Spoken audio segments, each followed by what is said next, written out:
Hello there and welcome back once again to some more Grand Theft Auto 3. Today we'll continue on with Let's Play. This is episode 27. In today's episode we are doing the payphone missions here in Shoreside Vale. Ironically enough, one of only two mission givers that actually appear here in Shoreside Vale. There's this and then there's literally one more mission for a total of 5. So let's answer the payphone, see who's on the end of it. And let's get to work. Yo, this is D-Ice of the Red Jacks. I got a problem. They trying to play me. These young punks, they come onto the streets and they got nothing but guns and spank on their minds. Nines is their tags and purple is their flag. And each day they rock their colors is another day the Jacks look soft. I want you to show these punk-ass bitches how a real drive-by works. Take these nines off of here. Watch your back, though. There'll be jacks on the street who'll think you're trying to blast them, too. Okay. So, we are working for D-Ice, leader of the Red Jacks, who, essentially, the Red Jacks and the Purple Nines are one of the most interesting gangs in the whole of the GTA universe. You see, essentially, the way they work is they hate each other, but they roam alongside each other. They'll back each other up in fights. Well, I don't really understand how they work particularly. It is quite a strange old situation when it comes to these guys, but there you go. Anyways, for those of you who can't tell, this mission here, which is basically a glorified rampage, drive by so many of these guys in one sitting. I am sort of blasting red and purple purely because I can't really get the difference. Now, one thing to note, you might have seen the way I've sort of approached this is I've actually come up the bridge. I think this is the best way to do it because I forgot this about this mission. I ended up trying this a few times. I basically just reloaded the game because I got bored. But essentially, if you, on this mission, for whatever reason, the Rumpos start coming after you, and the Rumpos are a real big problem when it comes to this mission, because they will fuck you up, royally fuck you up, so you do have to watch out for that. They seem a lot more aggressive than they would be in normal gameplay. They usually just sort of leave you. There's a hell of a lot of reds spawning. So essentially what I'm going to do is just patrol this area back and forth, because no gang cars spawn down here, but plenty of purple nines should. I say plenty. One other interesting thing to note about the purple nines, I don't know if he spawns here in Shoreside, but there is actually a pedestrian that wears pretty much an identical hoodie to the purple jacks and the nines. It's just a slightly different shade of purple, so you can mistake them for other people. So there we go. Alright, that's done. Let's run away. But yeah, a relatively straightforward mission. One thing you can do is, if you're finding this really difficult, you can actually use like a rhino tank for this mission. Essentially use it as you can like blow people up with the turret and that counts towards it, so if the Rumpos are really becoming that big an issue, you can do that. I don't really know how effective that would be though. It seems much more sensible to just do it the way I did. It might take a few times because obviously spawning can be a bit weird, but that's sort of what you go through. Anyways, Terminator. Those nines are pressing me. These bitches got armored cars and now they're running spank and slinging it to brothers with no fear. There's a car parked up the way. There's some stuff in there to put these sissies on blast and wreck all their armored stuff. Okay. So by the sounds of it, essentially we are redoing another one of the side missions again. Much like we just basically did a rampage, this looks like it's basically going to be one of those vehicle missions where you blow stuff up with RC cars. I guess? It's kind of weird. Sort of the missions here, you'd think they'd serve as like introductions to all this stuff, but by now you probably should have figured that out, so not quite sure what this is all about, But there you go. Anyways, I've decided to run back here. Unlimited sprint is a wonderful thing. The van is not in the exact same location, but I mean, there's the toys in the hood van for this mission, and then the one that you use for the actual side mission is literally behind that zip billboard. So, there you go. Also, worth pointing out, you probably have figured this out though by now. Yes, as usual, the way this is going to work is I've of course gone ahead and completed all of the Shoreside Vale bits before this, so you'll see those in the later episodes. In fact, in literally 2 episodes' time, because we only have 2 mission structures for the rest of the game, and then it's literally just all stuff to wrap up the side missions in the game, Shoreside Vale, and then we are moving onwards to the final act of the game. So, yeah, that's the way that's going to work. This isn't exactly like the RC missions, because in the RC missions you essentially get a time limit and a number of buggies. This might actually be slightly easier, because it's basically a case of you get so many of them. I'm assuming that one's in Cedar Grove, so I'm going to have to loop the RC car around here.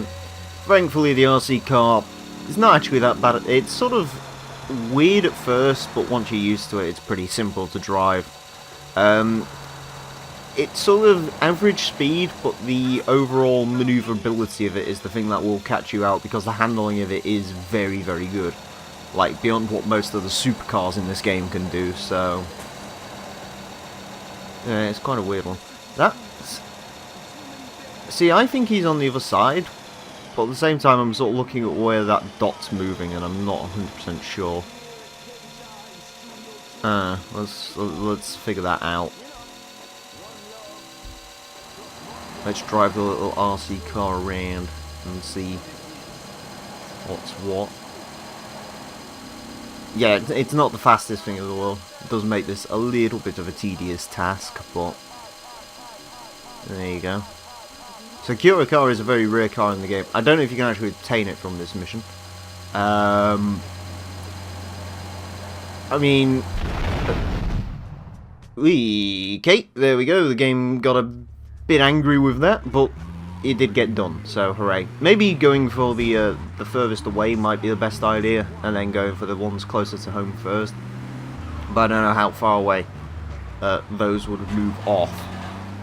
So, I don't know, kind of a weird one. Right, next mission, let's do this. It is gonna be rigged to blow. Some effort is why my wheels to blow. If I lose those wheels, my rep on the street will be dead. Pick up my car and take it over to the garage on St. Mark's, alright, yo? Let them defuse that. Let them take care of that bomb. The clock's ticking and the wiring is messed up. One pothole too many and that thing could blow. Now move it. Okay, apparently we've got to get his car and give it to St. Mark's. Now, you may very well be wondering at this point, St. Mark's, isn't that a really bad place to be right now? Yes, however, the game, I believe, turns off all of the gang aggression for this one mission, because it knows. If they had shotguns like they're supposed to, it would be an absolute bleeding well nightmare. Alright, get to the garage, but watch out, if the car takes too much damage, it will blow up. Right. Also, apparently D-Ice has an Infernus. I can sort of understand why his rep on the streets would be dead if he didn't own one of these. Alright. I'm thinking the best way to go around this is move through the Porter Tunnel and just bypass everything. Because I believe the Porter Tunnel actually takes us right out to St. Mark's at the end of it, so it should be alright. One thing we do have to watch out for, though, is the traffic in the Porter Tunnel is a complete bleeding nightmare to deal with. Also, this car does not have ABS, which is something worth pointing out. Please don't shift lanes, Cartel Cruiser, thank you. If you wanted an Infernus, I guess you could store it in your garage at this point, but there are better Infernus spawn points in the game. There's one that actually literally spawns at the airport. It can be locked sometimes, but for the most part it isn't, so... And again, as usual, I will show you Infernuses are really not that hard to come by here on Shoreside Vale later on if you complete one of the side missions, so... Alright, let's continue onwards to Portland Island. In fact, we're literally almost there. The Portland Island stretch of this tunnel is really... I think that actually, if you come out at Portland, it takes less time than coming out at Staunton, because Staunton has that weird loop around thing. So, that's something worth noting, I guess. Alright, we haven't been here for a while, let me tell you. St. Mark's is usually a place I avoid, for pretty darn good reason. I guess if I had to think of a mechanical explanation why they don't attack you, it'd probably be something to do with the fact that they think you're de-ice in this car. I'm not sure though.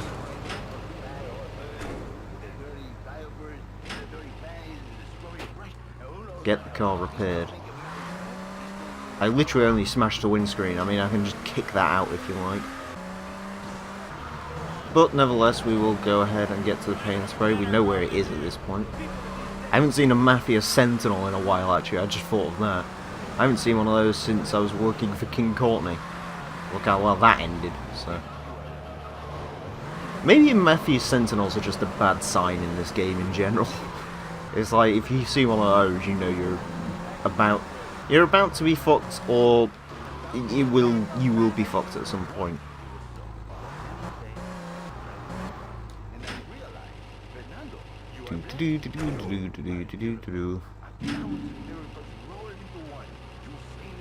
Take the car back. It has to be in perfect condition, so no damage. Shit, I wish I knew that you have to take it all the way back to Shoreside, because I would have just gone ahead and like drove it there and then repaired it. Oh well.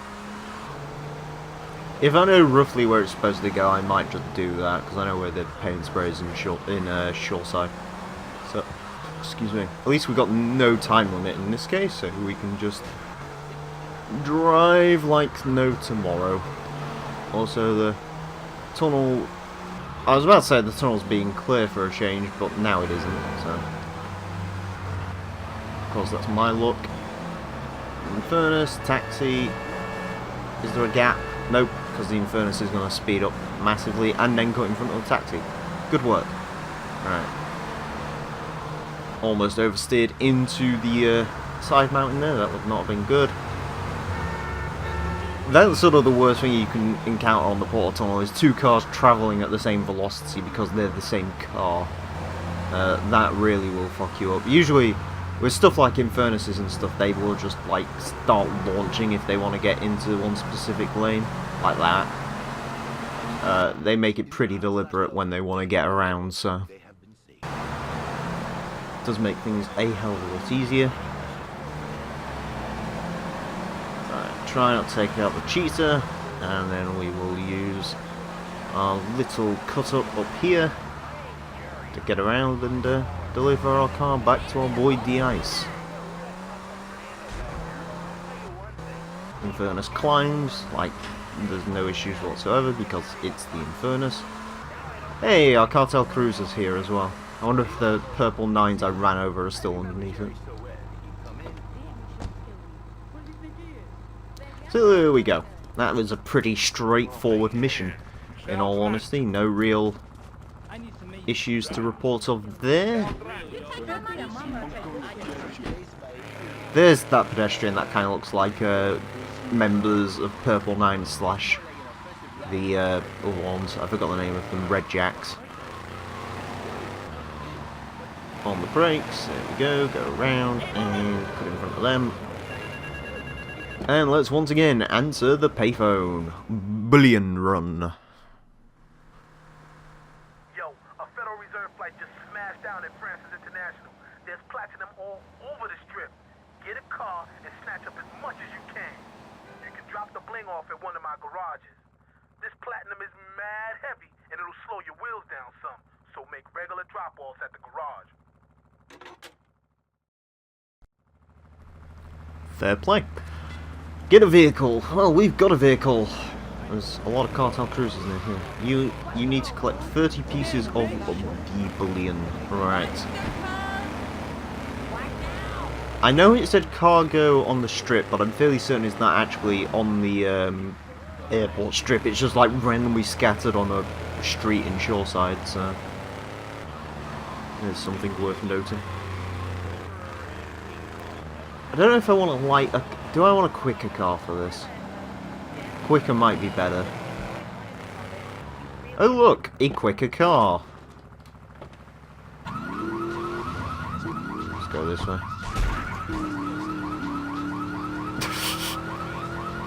Why make things harder for yourself when you can make them a lot easier on yourself? Oop. Banshee, please. Get in a straight line. Some people consider the Banshee to be the best car in the game. It might... I'm not actually sure if it is from an all-round statistical purpose. I'm fairly certain the Infernus is the faster car top-end-wise and probably handling. The Banshee might be a bit stronger though, purely because it's supposed to be American. For those of you who don't know, this is essentially supposed to be a Dodge Viper.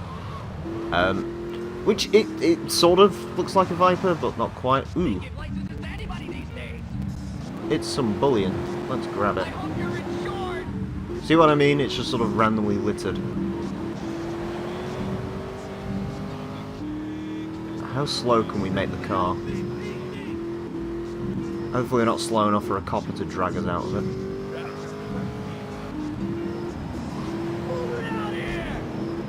But yeah, see what I mean? It's sort of all just scattered around randomly. And conveniently, close to the garage you can drive into. Also, the garage is the number 2 that you can drive into.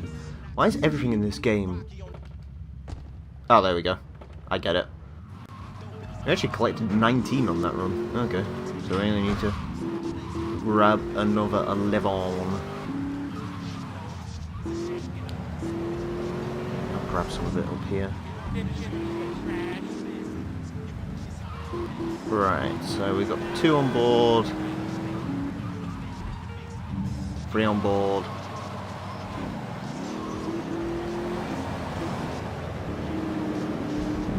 4, 5, 6, 7,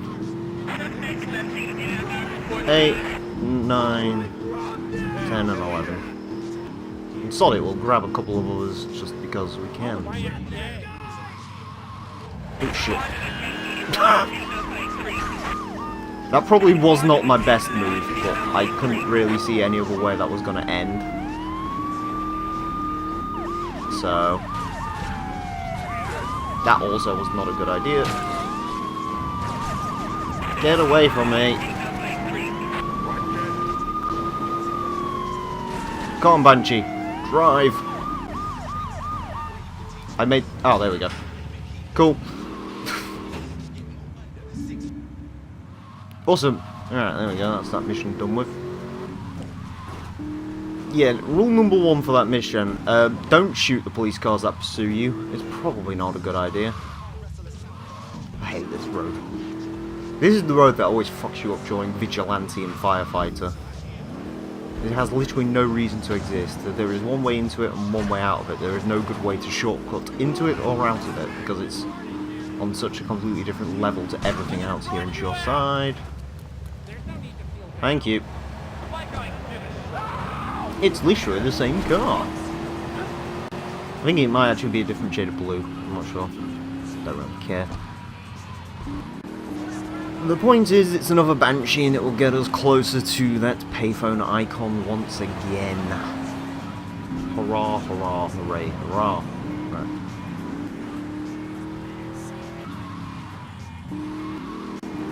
This road would be really fun if the cartel didn't shoot at you every single time you try to come down it. Or rather, usually. I know occasionally you can get away with it like that, but not particularly often. Cartel are a bunch of wankers. Although, you could probably already guess that. Alright, let's get over there. Can't be asked to wait for the traffic, even though I could probably have got into the payphone icon by now, but it is Rumble. Them nines are down to a few scabby herds, but they still want to bring it. They're against two of us, or rather, two of y'all. I'd join you, but I ain't due for my parole hearing for another 3 months, know what I mean? Go and meet my baby brother. He'll show you where they're fighting at, alright, son? Alright, it's time to have a face-off with the purple people. The flying purple people eaters. If they were flying purple people eaters, they'd probably be a lot easier to do a drive-by attack on. Oh, apparently he's literally at our house. How are you doing, baby D-Ice brother? There are rules. Bats only. No guns, no cars. It's a battle for respect. Cool? Let's go crack some skulls. It says bats only. I wonder if I can just get this over with quickly and just gun people down. Probably shouldn't risk it. Oh. Car's going a bit sideways.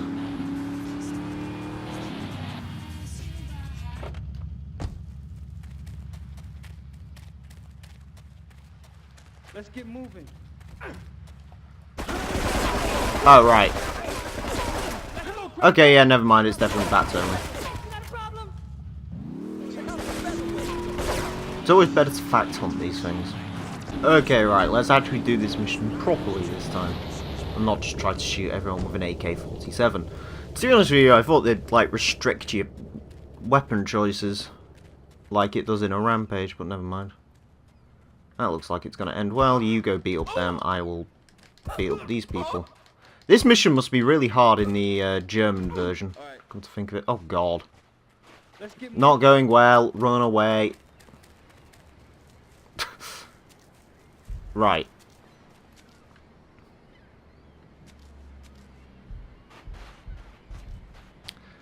Can I beat down on them from here? Probably not. There we go. Why don't I just let you deal with them? Can we just watch this from here?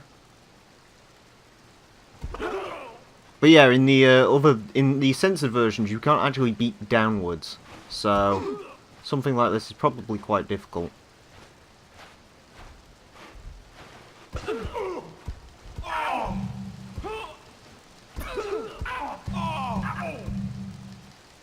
But thankfully, in this version, if you beat downwards, you win. Like that. Right, that was a bit of a ball ache, but it did get done. Right, that's all of D-Ice's missions done. Now, there is one specific change to Liberty City after this mission, unbelievably, because of course the phone missions are the ones that matter the most in-game canon, instead of, you know, the actual missions. You may notice there is no more Purple Nines. They have been completely wiped out from Liberty City. It is only Red Jacks that patrol the streets of Wichita Gardens now. Ironically though, that can actually cause a bit of an issue. Yes, see, that's all great and all. No Red Jacks around. Wonderful. However, if you now save the game and reload the game, I believe on... I don't know if it's a PS2 exclusive issue, the Purple Nines will not show up at all, which means you can never complete the game because you can never do those missions again. So bear that in mind. I think there's a couple of ways you can go ahead and get around that, but I'd be damned if I know them. Anyways, that's it for this episode of Grand Theft Auto 3. Do hope you've enjoyed. Next time we are going to be taking a look at Asuka's Part 2 missions. We'll go ahead and see what she wants now she's captured Miguel. And yeah, thank you all very much for watching, and until next time, a farewell. Strive summer.